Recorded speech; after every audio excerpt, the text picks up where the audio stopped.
नमस्कार दोस्तों। My voice अल्फाज में आप सभी का बहुत बहुत स्वागत है।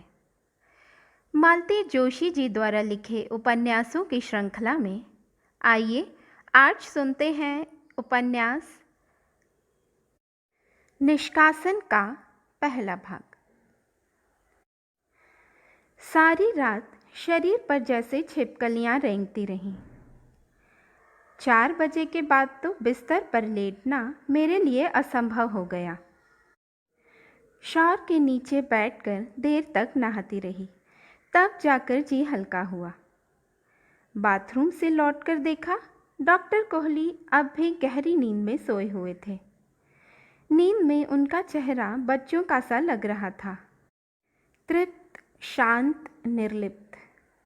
उनके हल्के खर्राटे दक्षिण महासागर के स्वर में घुल मिल गए थे। दक्षिण महासागर जो इस ब्रह्म मुहूर्त में उषा का आवाहन कर रहा था। मंत्र सप्तक में आरोह अवरोह भरती हुई उन लहरों का गंभीर नाद मुझे बाहर आने का निमंत्रण दे रहा था। कमरे की चार दीवारी मुझे जहर सी लग रही थी। मैंने अपने गीले बालों का एक ढीला सा जूड़ा बनाया और बाहर निकल आई। काउंटर पर बैठे क्लर्क ने मुझे गुड मॉर्निंग किया। गेट पर ऊँघते से दरबान ने मुझे सलाम भी किया, पर किसी की भी आंखों में मुझे आश्चर्य या कौतूहल नहीं दिखाई दिया। सागर के सम्मोहन से शायद वे लोग मुझसे ज़्यादा परिचित थे। अभी पौ नहीं फटी थी, पर गीली रेत में भीड़ धीरे धीरे इकट्ठा हो रही थी।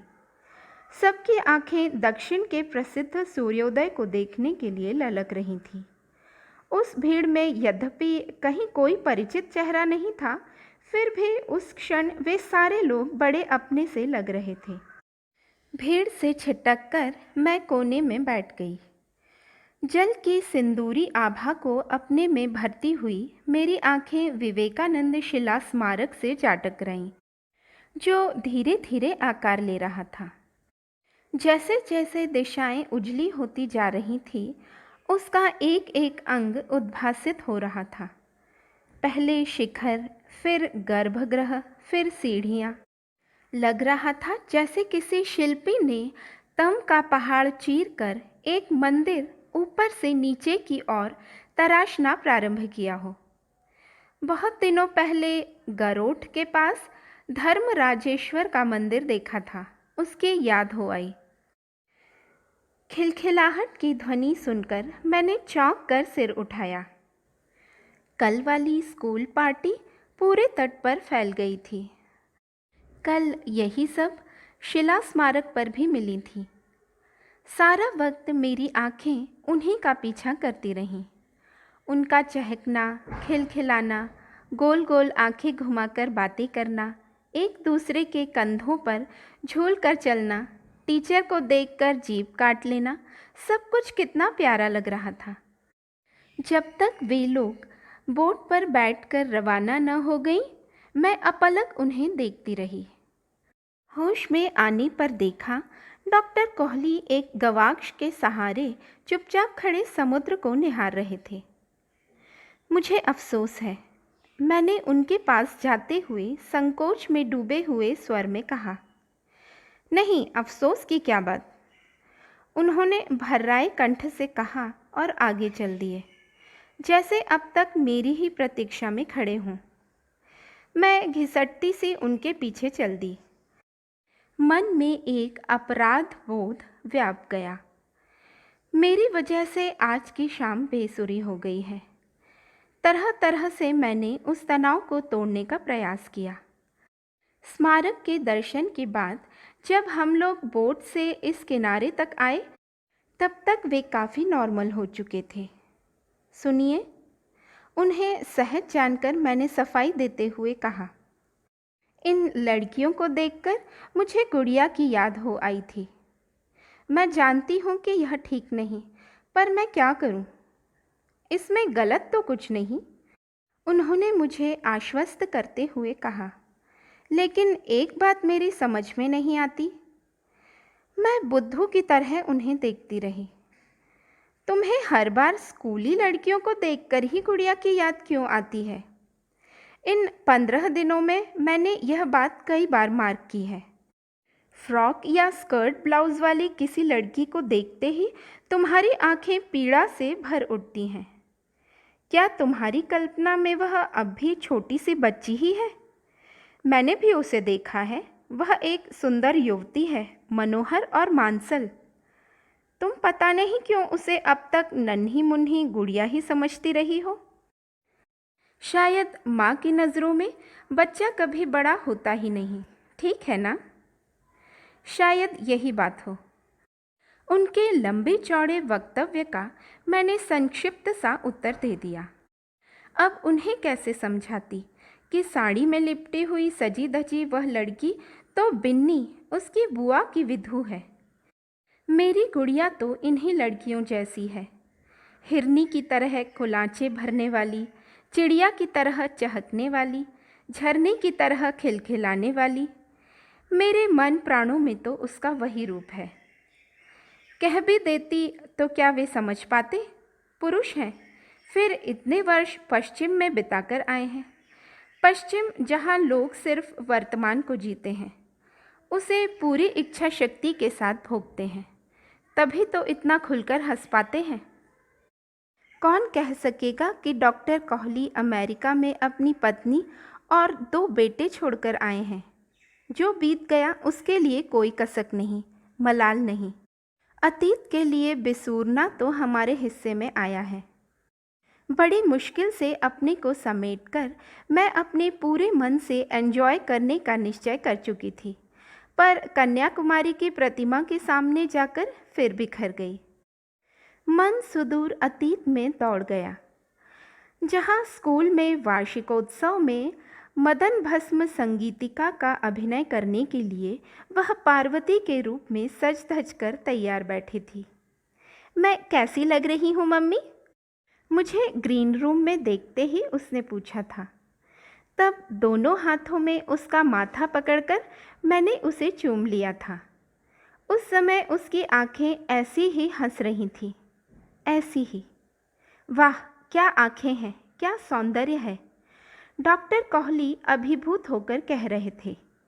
उनकी नज़रें बचाकर मैंने अपनी आंखें पोंछ ली थी, पर उनकी तीक्ष्ण दृष्टि से शायद यह सब कुछ छुप नहीं सका था, क्योंकि रात बिस्तर पर आते ही उन्होंने अपने मृदु स्वर में पूछा, माया, बता सकती हो मनुष्य शादी क्यों करता है?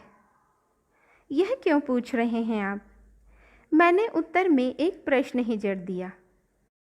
इसलिए कि मैं बतलाना चाहता हूँ कि शादी का मकसद सिर्फ शारीरिक तुष्टि नहीं, उसका इंतज़ाम तो चांदी के कुछ टुकड़ों में कहीं भी हो सकता है।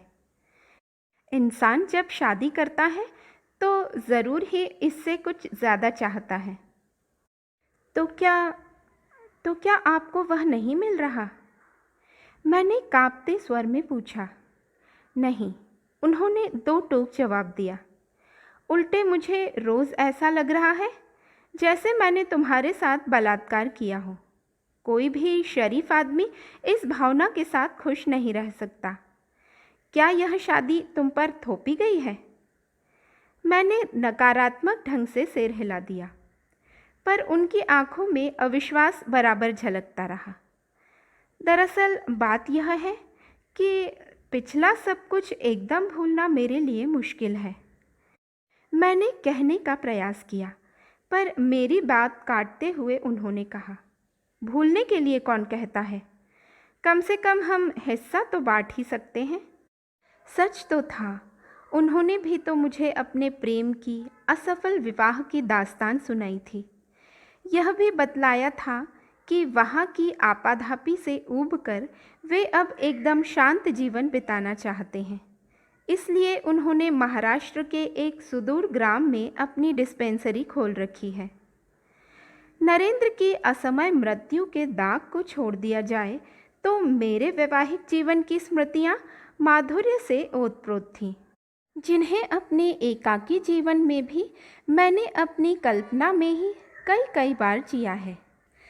इसलिए मेरा मनोबल कभी टूट नहीं सका। लेकिन अब वे सारी बातें कितनी दूर की लगती हैं। पिछले 2-3 वर्षों से मन पर एक ही नाम रह गया है, एक ही कसक, एक ही पीड़ा रह गई है, और वह है गुड़िया, मेरी विधु, मेरी बिटिया। कभी कहने पर भी आऊं तो क्या सिलसिलेवार वह सब कह पाऊंगी मैं? बड़े फूहड़ ढंग से रात उन्हें अपने सर्वात्म समर्पण का विश्वास दिलाती रही। उन्हें शायद संतोष हो भी गया हो, पर मुझे अपने से ही संतोष नहीं था। सच तो यह था कि सैकड़ों योजन की मानसिक दूरी के साथ जब दो शरीर मिलते हैं तो उस मिलन में कोई मांगल्य, कोई सौंदर्य, कोई अर्थ नहीं रह जाता। सोचती हूँ जिस तरह उसने मुझे उपेक्षित करके अपने लिए एक नया संसार खड़ा कर लिया है, मैं क्यों नहीं कर सकती? लेकिन दोनों की स्थितियों में अंतर भी तो है। मैं माँ हूँ, वह बेटी है। उसे तो नदी के जल की तरह हमेशा आगे ही दौड़ना है, मुझे तो किनारों की तरह सिर्फ अपनी बाहें फैलाए रखना है। सभी की लड़कियां एक दिन पराई हो जाती हैं, इसलिए तो विधु के जन्म पर मैं फूट फूट कर रोई थी। 2 बच्चों को मृत अवस्था में जन्म देने के बाद यह सिजेरियन का अंतिम चांस था। तब अम्मा ने समझाया था, पगली रोती क्यों है? जैसी ममता बिटिया करती है ऐसी लड़के थोड़े ही करेंगे। लड़की कहीं भी रहेगी, तेरे लिए 8-8 आंसू रोएगी। लड़के तो घर में रहेंगे, तब भी आंख उठाकर न देखेंगे। शायद अम्मा अपने अनुभव के बोल सुना रही थी। इसका प्रमाण मुझे मिला जब नरेंद्र अचानक हमारे बीच से उठ गए थे। बीमारी में बड़े धैर्य से उनकी शुश्रूषा करने वाली मैं एकदम टूट गई थी। तब इस 9 वर्ष की छोकरी ने मुझे माँ की तरह सहारा दिया था। पिता की मृत्यु का दुख किसी दार्शनिक की तरह पीकर वह मेरी देखभाल करती रही। शोक प्रदर्शन करने के लिए आने वाली भीड़ से, रास्ते पर लोगों की करुण दृष्टि से, नाते रिश्तेदारों के व्यंग बाणों से, बड़े कौशल से मुझे इन सब से बचाती हुई वह उबार लाई थी। उसकी मजबूत बाहों का सहारा पाकर मैंने पतवार फिर थाम ली थी और जिंदगी बड़े आराम से पार हो रही थी। फिर 23 मार्च का वह अशुभ दिन आया। हाँ, ठीक 23 मार्च ही थी वह। इतने दिनों बाद भी वह तारीख ऐसे याद है जैसे कल की ही बात हो। गुड़िया की परीक्षा चल रही थी, हायर सेकेंडरी बोर्ड की। रोज़ की तरह दफ्तर से लौटते हुए मैंने पेस्ट्री, संतरे, मक्खन की टिकिया खरीदी। एक माधुरी का अंक और 1-2 पॉकेट बुक्स भी बैग में छिपाकर रख लीं। कल आखिरी पेपर था। परीक्षा खत्म होते ही उसे कुछ न कुछ पढ़ने को चाहिए। घर एकदम सुनसान था। आठों पहर चीखने वाला रेडियो भी चुप था और उसकी हर धुन पर थिरकने वाली गुड़िया का कहीं पता नहीं था। सारी चीज़ें रसोई की अलमारी में रखकर मैंने चाय का पानी चढ़ाया और उसे आवाज़ दी, पर कोई उत्तर नहीं आया। चाय छानने के बाद मैं खुद ही दोनों कप लेकर चारों कमरों में घूम आई। मेम साहब सुस्त होकर आराम कुर्सी पर पड़ी हुई थी। बड़ी ममता हो आई, दिन भर पढ़ती रही होगी बेचारी। मेम साहब, चाय हाजिर है, मैंने एक स्टूल खींचते हुए कहा। उसने आंखें खोलकर देखा, चुपचाप एक कप लेकर सुड़कना शुरू कर दिया। मम्मी को देख रोज़ की तरह मुस्कुराई भी नहीं। ना नाश्ते की फरमाइश, ना देर से आने की शिकायत। मुझे बड़ा अजीब सा लगा। पेपर कैसा हुआ बेटे? मैंने उसके सर पर हाथ फेरते हुए कहा। अच्छा ही हुआ, उसने मरी हुई आवाज़ में कहा। लेकिन मैं समझ गई कि अच्छा नहीं हुआ है, नहीं तो वह इतनी उदास क्यों होती। थोड़ा दुख भी हुआ, पर मैंने जाहिर नहीं होने दिया। लता के घर तक घूम आना हो तो हो आ, मैं अभी खाना तैयार करती हूँ। लेकिन उसने कोई उत्साह नहीं दिखाया। मैंने जल्दी जल्दी सब्जी छोंकी, पराठे सेके, थोड़ी सी बूंदी उतारकर उनका रायता बनाया और उसे आवाज़ दी। मेज़ पर खाना लगाते हुए देखा, सुबह की प्लेटें पड़ी भिन भिना रही हैं। डांटने की इच्छा हुई, पर सोचा कि जाने दो, परीक्षा के दिन है, भूल गई होगी। खुद मेज़ साफ करके खाना लगाया। खाने के लिए साथ में सुबह कौन था, लता या आरती? खाना खाते हुए मैंने पूछा। कुछ क्षण वह थाली में उंगलियां चलाती रही, फिर बोली, गंगाधर चाचा थे। अच्छा, किसी काम से आया था? नहीं, रास्ते में मिल गए थे, मोटरसाइकिल पर घर तक छोड़ गए। खाना तो तुम्हारे ही लायक था, कम तो नहीं पड़ा। अलमारी में ब्रेड भी रखी थी, निकाल लेती ना। अच्छा, छाया नहीं आई अभी? 3 महीने हो गए, माँ के यहाँ ही जाकर बैठी हुई है। गंगाधर का क्या हुआ? फिर से बहाल होने के ऑर्डर्स आने वाले थे इस महीने। उसके केस का फैसला हुआ या नहीं? प्रश्नों की झड़ी के बीच ख्याल आया कि गुड़िया चुपचाप बैठी है। मेरी एक बात का भी जवाब उसने नहीं दिया। ठीक भी था, इतनी सी लड़की इन बातों को क्या समझती। खाना खाते ही वह बिस्तर पर जा लेटी। मैंने पढ़ने के लिए इसरार नहीं किया। सोचा ठीक से सो लेगी तो तरोताज़ा हो जाएगी। वैसे एक रात से फर्क भी क्या पड़ता था। बेटे, अपना गणित का पेपर चाचा जी को दिखा दिया था? एक प्रश्न पर संदेह हो रहा था ना तुम्हें? मैंने बत्ती बुझाते हुए पूछा। उसने जवाब नहीं दिया। शायद आज के पेपर से उसका मूड ऑफ हो गया था। कोई बात नहीं, फिर कभी आएंगे तो दिखा देना, मैंने तसल्ली देते हुए कहा। फिर कभी आएंगे तो धक्के मार कर निकाल दूंगी घर से। क्या यह गुड़िया की ही आवाज़ थी? मैंने दोबारा बत्ती जलाई। वह अपने बिस्तर में बैठी गुस्से से तमतमा रही थी। ऐसा नहीं कहते बेटे, उस आदमी को तुमने घर में भी घुसने दिया तो मुँह नहीं देखूंगी, उसने दांत पीसते हुए कहा। लेकिन ऐसा हुआ क्या है? क्या हुआ है देखोगी? अभी आप मालती जोशी जी द्वारा लिखे उपन्यास निष्कासन का पहला भाग सुन रहे थे। यह भाग आपको कैसा लगा बताइएगा। माय वॉइस अल्फाज में यूं ही अपना साथ बनाए रखिएगा। धन्यवाद।